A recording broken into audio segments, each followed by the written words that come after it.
Labą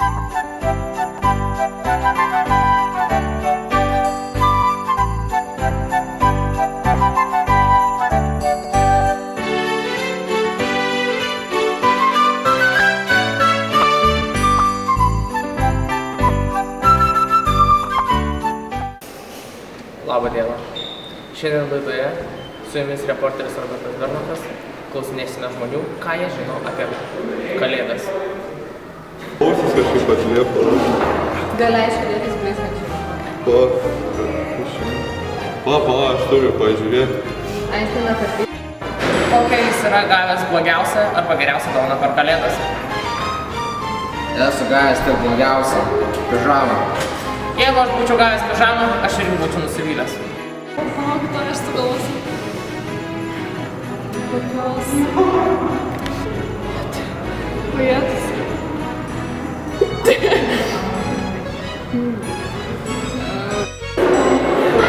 Vakar buvo pas Kalėdų senelę ant kėdro. Ir tai kur? Akropolį trečiam aukšte sėdėjo. Dėjau, sakau, galiu nusipaveiksluot. Sako, aš tenais taip ilgai laukiu.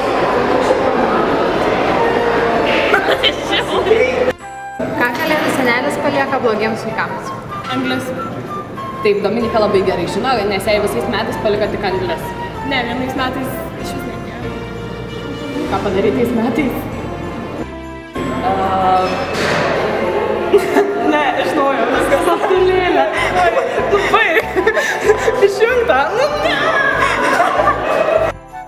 Kiek Kalėdų senelio maišas galėtų sverti? Jūsų atsakymas yra neteisingas. Ačiū, kad atsakėte į mano klausimą. Kodėl Kalėdų senelis rengiasi raudonai? Nes jau tos dienos.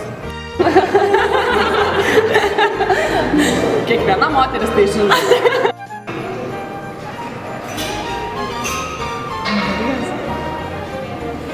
Ką, žinai, pa, iškirpsim tą, gerai? Kuo tau kvepia Kalėdos?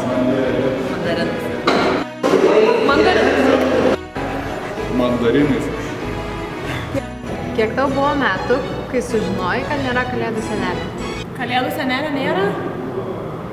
Man tai buvo 5. Ir kai aš tai žinau, aš labai verkiau. Tu dabar irgi jau gali verkti. Nefilmuokit čia.